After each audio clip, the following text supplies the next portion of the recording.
encountering and experiencing the photographs of Shirley Baker towards the now time of photographic agency. Writing in 1978 in his essay Understanding Photography, Essays for Susan Sontag, the critic John Berger addresses how a photograph, severed from its originating context and thus, he argues, both historic and ambiguous in meaning, can, and I quote, be put back into the context of social experience, social memory.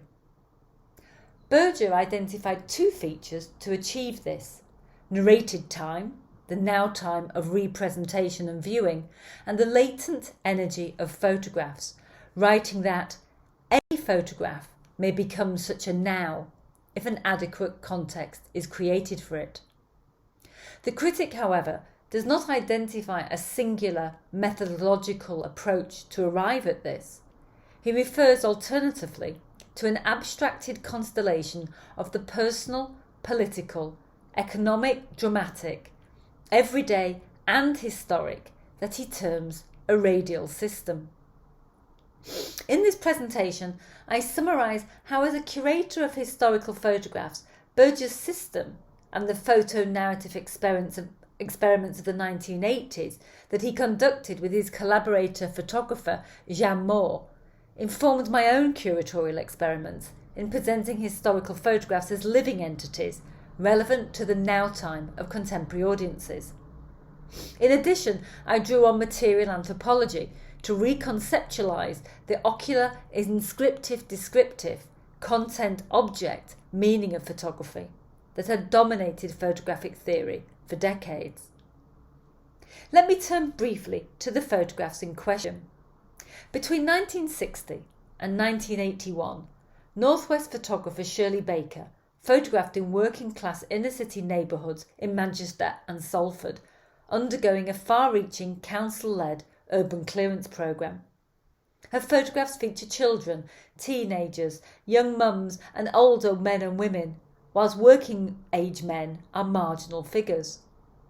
In 1986, Baker deposited her, quote, unashamedly documentary photographs with the Manchester Documentary Photography Archive, now held at Greater Manchester County Records Office.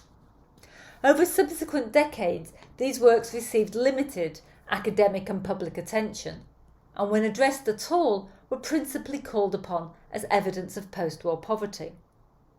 However, in a major exhibition I curated of Baker's work, presented with the title Women and Children and Loitering Men for the Photographers Gallery in London in 2015, going to Madrid in 2016 and adapted for Manchester Art Gallery in 2017, I sought to contest the view of Baker's images as concerned with urban deprivation.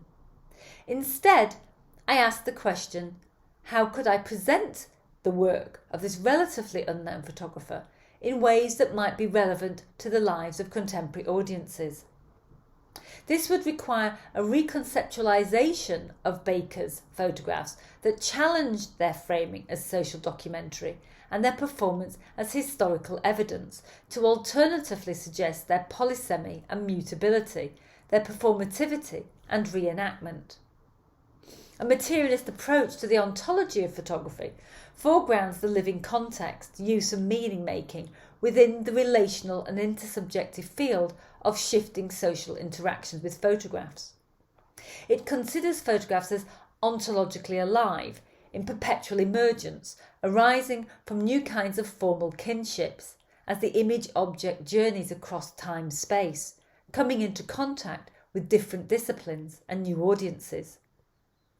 Drawing on the actor-network theory of French philosopher Bruno Latour, photographic images and objects have come to be regarded as thinkable and meaningful at a given historical moment through the network of relationships formed between both human and non-human actants. They have performative trajectories as actants. They both effect meaning and in turn are affected in mutual constitution. Such theoretical reconceptualization of the ontology of photography has unlocked new avenues of inquiry, particularly in regard to understanding that what people do with photographs and how photographs perform meaning, as anthropologist Elizabeth Edwards has claimed, is what makes them social salient objects. But how might this theorisation translate into creative, archival and exhibition practices? In what he has named the archival turn, the art historian Hal Foster identifies the tendency by some artists working with archival materials to envisage alternative pasts or futures for images by proposing new orders of effective association. Foster's call evokes material anthropological theorisation, but it is his notion of effective association that I wish to focus on here, for it takes us back to the early photographic theorisation and practice of Berger and Moore, experiments that inform my own approach to the exhibition design of women and children and loitering men. In his essay, The Ambiguity of Photography, Berger identified the tension between the photograph's indexical inscription and the image's always violent separation from the original event. Berger argued that this discontinuity results in ambiguity, which only the introduction of words can restore. Ambiguity charges an image with a range of potential meanings and, importantly, affects.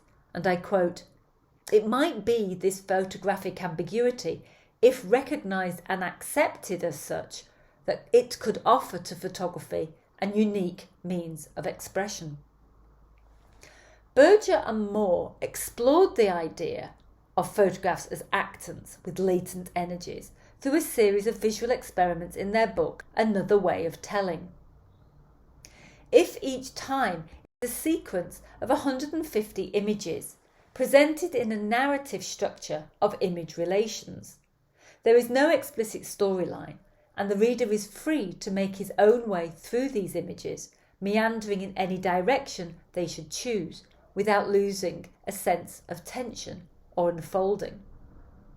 This experimental form draws on an analogy Berger makes with the workings of memory, experience, transposed to the visual structure of montage, that they understood as a chain of attraction in which that which precedes and follows, and vice versa, forms, and I quote, an energy of this attraction made up of a contrast, an equivalence, a conflict, a reoccurrence. Reading across and with images is for Berger not only a pictorial relationship of one image to another, it is an energetic relational practice. It has a dynamism. It involves affective response, feeling photography as much as, if not more than, thinking photography. Divested of their original temporal and indexical context, and thus ambiguous, photographs are, and I quote, restored to a living context, not of course to the original temporal context from which they were taken, for that is impossible, but to a context of experience. And there, the ambiguity at last becomes true. It allows what they show to be appropriate by reflection. The world they reveal frozen becomes tractable. The information they contain becomes permeated by feeling. Appearances become the language of a lived life.